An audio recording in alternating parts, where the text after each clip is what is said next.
2026年，中央重拳出击，在中国政坛掀起了一场前所未有的反腐风暴。在短短的2周时间里，中央纪委、国家监委接连投下3枚重磅炸弹。孙少逞、王祥喜、易炼红这3位曾经叱咤风云的正部级高官，在密集的时间线中相继落马。这种连环打虎的速度与力度，不仅刷新了公众对反腐败斗争的认知，更在政治生态中产生了强烈的震慑。这场风暴的密集程度是近年来罕见的，其背后折射的是一种全周期、无死角的清算逻辑。2026年1月29日，农历新年伊始，14届全国人大社会建设委员会副主任委员孙少逞涉嫌严重违纪违法接受调查的消息，率先引发舆论地震。仅仅2天后的1月31日，应急管理部党委书记、部长王祥喜也在任上轰然倒下。而到了2月10日，曾先后主政江西、浙江2省的易炼红也被官宣落马。这种3连击式的高压态势，让外界清晰地感知到反腐败斗争已经进入了对关键少数进行精准手术的深水区。大家好，我是微笑，今天我们一起看看这3人是何许人也，他们的落马又意味着什么。首先，他们3拥有高度统一的政治底色，他们不仅位居正部级要职，更是第20届中央委员会的成员。根据官方披露的数据，截至2026年2月10日，今年已有12名中管干部被查。如果算上同在审查调查名单中的高级别将领，开年至今落马的老虎总数已达到14人。这一连串冰冷数字的背后，是国家对高层权力运行监督力度的持续加码，也是对职位越高越安全这一错误逻辑的强力回击。这场风暴并非偶然的爆发，它是对权力高度集中领域的一次集中清算。在过去很长一段时间里，正部级官员由于职务高、影响大，其贪腐行为往往具有极强的隐蔽性和网络化特征。此次被查的3人分别代表了不同的权力范本。孙少逞代表了跨部委与边疆大省的行政权力，王祥喜代表了能源命脉与国家安全生产的监管权力，而易炼红则代表了跨省调动、多地主政的封疆权力。国家选择在这一时间节点进行集中攻势，其意在于通过对塔尖官员的清剿，重塑整个官僚体系的政治规矩。尤其值得注意的是，这种高压态势与近期对其他正部级官员的严厉判决形成了强烈的互文。在这一波打虎潮的前夕，江西省政协原主席唐一军和14届全国政协原副主任李薇薇相继被判处无期徒刑。唐一军案涉及非法收受财物 1.37 亿余元，其核心罪状在于利用职权帮助亲属承揽业务及违规干预市场，而李薇薇受贿金额也高达 1.17 亿余元，并被通报大搞全家福。这些一级贪腐案的宣判，实际上为孙王易3人的未来定下了严酷的基调。这种宣判一批、抓捕一批的节奏，粉碎了所谓的安全着陆幻象。孙少逞和易炼红都是在转任人大专门委员会这一传统意义上的2线岗位不到3个月内落马的。这深刻说明，无论是在1线岗位还是退居2线，权力的痕迹是无法被时间或岗位的变迁所抹除的。这场宏观风暴正在为中国政坛的正气清流提供最坚实的制度保障，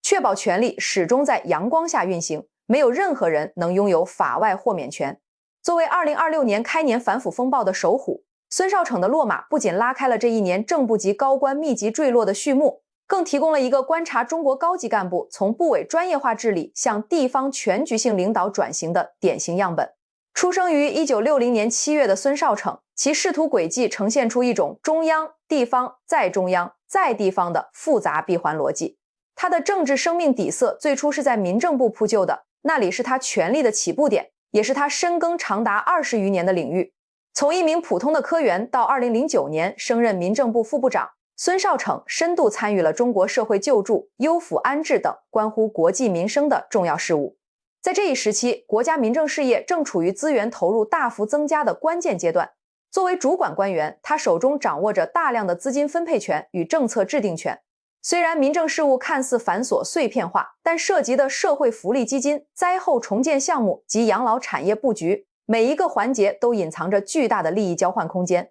孙少逞在民政系统的长期积淀，为其构建了一个以行政审批为核心的初步权力网。这种基于专业部委的寻租方式，往往比地方大拆大建更具隐蔽性。但也正是在这种看似平静的水面下，贪欲的种子开始萌芽。随后，孙少逞开启了地方调动模式。这既是组织对其能力的考验，也成了其权力扩张的温床。在山东担任副省长期间，他分管的领域开始触及具体的经济事务，而到了山西担任省委常委、统战部部长及副省长时，他正撞上了山西煤炭资源整合与政治生态重建的特殊时期。山西是一个典型的资源密集型地区，其复杂的政商博弈环境对任何外调官员都是围猎的考场。孙少惩在山西主管统战与政府常务工作，亲历了该省针对煤炭领域系统性腐败的整治过程。讽刺的是，他在各种公开场合宣讲廉洁，却可能在私下里吸收了当地权力变现的技巧。在资源高度集中的环境下，他学会了如何更巧妙地利用政策工具为特定利益集团开路。这种跨地域的权力实践，让他的权力网从北京延伸到了内陆能源腹地。2017年起，孙少惩的仕途进入了快车道。他先后在国土资源部担任党组书记，以及出任新组建的退役军人事务部首任部长。在国土部，他触及了土地与矿产这两大核心资源配置权。在退役军人部，他作为开荒者，拥有绝对的制度话语权。这种一把手权力的集中，使得缺乏制约的决策极易转化为家族式利益的输送。2022年4月，孙少惩调任内蒙古自治区党委书记。内蒙古作为我国重要的能源基地，矿产资源极其丰富。作为封疆大吏，他在处理极度复杂的资源开发、土地审批等政商关系时，拥有了最终裁剪权。正如通报所暗示的，权力的痕迹无法抹除。孙少惩在内蒙古的这段经历，极有可能是其权力变现的高光时刻。当一个人既拥有了中央部委的政策解读权，又拥有了地方资源的绝对分配权，其产生的破坏力是惊人的。2025年10月，孙少惩转任全国人大专门委员会。对于许多官员而言，这本应是功成名就后的平安过渡，但对于孙少惩，这仅仅是倒计时的开始。在反腐败全周期监督的逻辑下，转岗并不代表过关，反而可能是为了方便后续调查而采取的战术性调动。短短3个多月后，他在春节后的第一个工作周正式落马。孙少惩的案例深刻揭示了，权力网的跨度越大，清算的链条就越长。他的落马是对那种多岗转战、痕迹难寻思想的沉重打击。从民政部的社会救助到国土部的矿产配置，再到内蒙古的资源掌控，每一段轨迹都可能被重回溯调查。这种对首虎的急速清算，正式拉开了2026年政治生态重构的大幕。如果在2026年初落马的3位正部级高官中，哪一位的权力版图最直接地触及了国家经济运行的命脉，那无疑是王祥喜。2026年1月31日，就在孙少惩被通报的2天后，应急管理部部长王祥喜的消息紧随而至。王祥喜的职业生涯与能源2字密不可分。他出生于1962年，起步于湖北省煤炭系统。在那个资源配置权高度集中的年代，他从湖北省煤炭工业厅的一名基层干部，一路升迁至副厅长及煤炭行业管理办公室主任。煤炭被誉为工业的粮食，在重工业支撑经济发展的阶段，煤炭系统的官员实际上掌握着行业准入、资源分配以及企业经营的关键审批权。王祥喜在这一领域的长期深耕，不仅让他成为了行业专家，更让他建立起了一个基于黑金利益的庞大人脉网络。这种权力的封闭运行，往往在早年间就埋下了权钱交易的伏笔。此后，他转入地方实职，担任荆州市长、随州市委书记等职，完成了从行业领导向地方行政大员的转型，但其对资源领域的掌控力从未削弱。2019年3月，王祥喜迎来了其仕途最具含金量的一战，出任国家能源投资集团有限责任公司董事长、党组书记。国家能源集团是在2017年由中国国电集团和神华集团合并而成的，是名副其实的全球能源巨头。作为这家涵盖煤炭、火电、新能源、化工等8大板块的航母掌舵人，王祥喜实际上掌控了国家最核心的资源分配权。国家能源集团拥有员工30多万人，年营收数以千亿计。在这样一个权力高度集中、资源配置权极大的环境下，每一个招标合同、每一项能源布局、每一笔金融借贷都可能涉及天文数字般的利益。在王祥喜执掌能源航母期间，他所拥有的权力不仅仅是行政性质的，更多是带有强烈的市场准入特征。对比近期被判处无期的正部级官员唐一军，其罪状中明确提到违规干预、插手市场经济活动。对于王祥喜而言，国家能源集团庞大的供应链体系成了他进行利益输送的天然管道。从煤炭采掘设备的采购，到火电站建设项目的承包，再到新能源板块的股权运作，每一个环节都存在着被精准操纵的空间。在这种万亿级的央企中，传统的直接收钱已演变为更高级的权力股权化。王祥喜极有可能通过特定关联企业，在项目审批前先行入股，或通过亲属代持的方式，在能源项目的流转中套取巨额溢价。这种腐败方式对国家能源安全的破坏是隐蔽而深远的，它导致了资源配置的扭曲，将公共资源变成了少数人的提款机。2022年，王祥喜出任应急管理部部长，这个岗位虽然不再直接参与具体的商业运营，但却握有全国生产安全、防灾减灾的生杀大权。一个曾经深谙能源利益交换逻辑的官员，在面对安全生产监管时，是否会因为过往的利益勾连而放任监管？这正是他被查后引发外界广泛质疑的一点。王祥喜在任上倒下，标志着国家对能源领域腐败的倒查已经与现职岗位的监督完全并轨。王祥喜的权力变现逻辑很可能深深植根于其早期在煤炭系统的积累，以及后来在能源巨头企业掌舵时的利益网络。抓捕像王祥喜这样处于实权岗位的中央委员，说明国家正在全方位清理政治生态中的积弊。结合同期落马的唐一军、李薇薇案例，我们可以清晰地看到国家对全家福和家族式利益输送的打击力度。王祥喜在执掌全球最大能源企业期间所拥有的权力，如果被用于为亲属承揽业务或干预市场经济，其对国家经济秩序的破坏将是不可估量的。他的落马再次印证了一个冷酷的现实，无论职位多高，只要在权力的博弈中丧失了纪法底线，终究会在法网面前现形。王祥喜的经历告诫每一名高级干部，权力是人民赋予的重托，而非个人谋利的筹码。任何试图利用关键岗位进行权力套现的行为，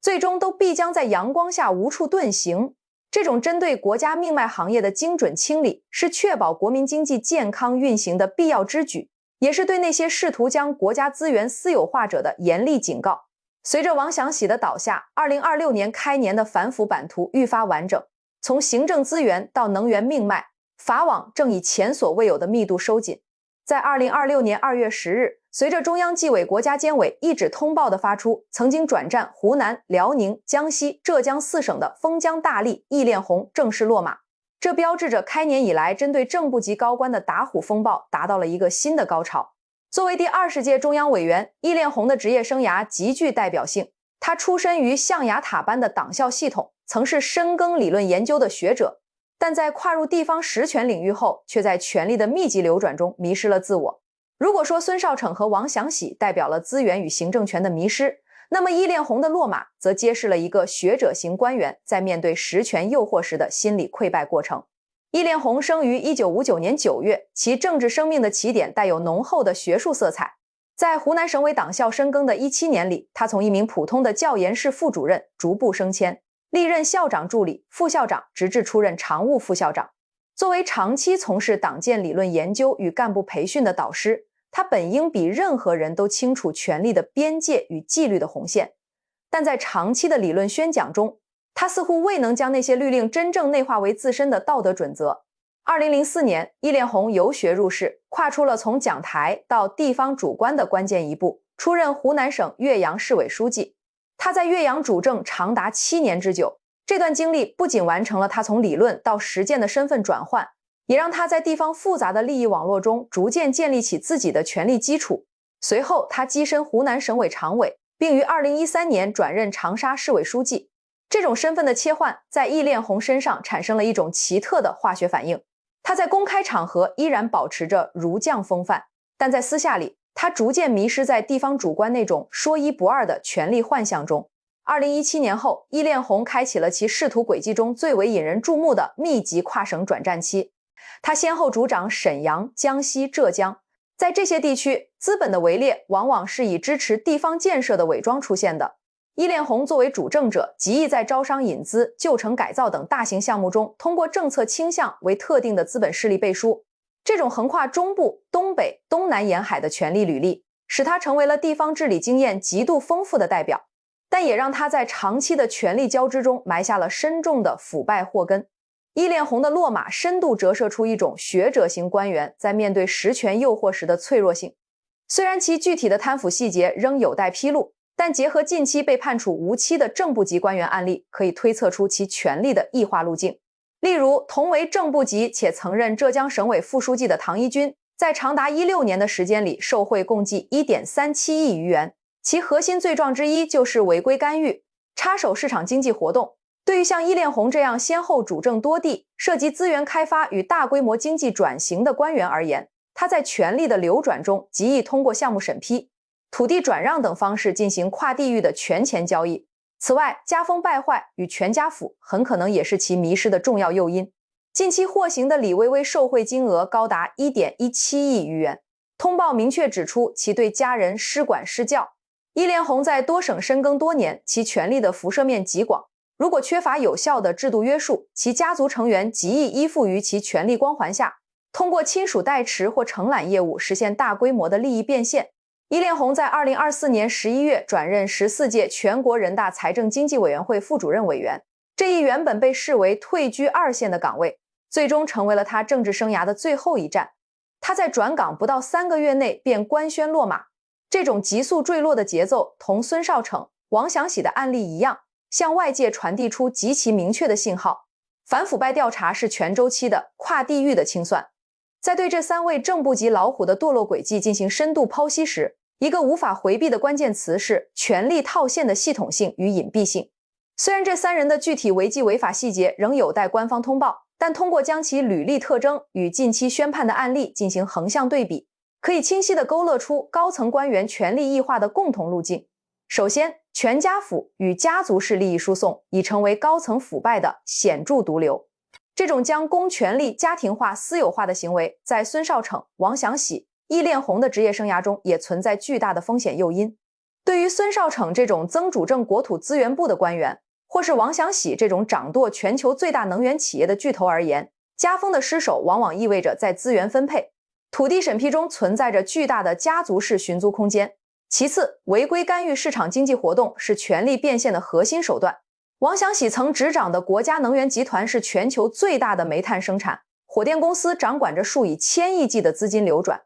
在这样一个掌握国家经济命脉的能源航母中，王祥喜作为一把手，掌握着极高的市场干预权。对于这类掌握核心资源的官员，极易通过项目审批、资源配置等手段与资本进行深度捆绑，其违纪违法行为往往具有极强的破坏性。再次，所谓的平安着陆幻象已被彻底粉碎。孙少逞、易炼红以及此前的唐一军、李薇薇，其落马轨迹呈现出惊人的相似性。他们均是在转任人大、政协等专门委员会或副职岗位后不久即被查。这种先转岗后落马的模式证明，2线岗位已不再是躲避审查的安全区，纪检监察机关正以全周期的监管逻辑，对官员在不同地域、不同岗位的权力脚印进行倒查和清算，最后针对关键少数的政治清算力度已达到新高度。孙少逞、王祥喜、易炼红3人不仅是正部级官员，更是第20届中央委员。今年以来，中国已打掉的14名老虎中，不仅包含这些地方与部委的首长，还涉及更高级别的军方高层。这种不分地域、不分领域、不分军政的全面反腐态势，说明国家正在全方位剜除政治生态中的积弊。通过对这些关键少数的重拳打击，国家向全社会传递出权力是人民赋予的重托，而非个人谋利的筹码。无论履历多么辉煌，只要触犯纪法红线，最终都必将在法网面前付出沉重代价。总结而言，孙少逞、王祥喜、易炼红3位正部级高官在2026年初的密集落马，连同此前等人的重磅判决，共同构成了中国反腐败斗争史上最严厉的警示录。截至2026年2月10日，今年以来，中国已经打掉了14名老虎，其中包括12名中管干部。这种不仅针对地方行政高官，更涉及部委首长、中央委员乃至军方核心将领的全面反腐态势，向全社会释放了一个极其明确且坚定不移的信号：反腐败斗争绝对没有禁区，也绝对没有休止符。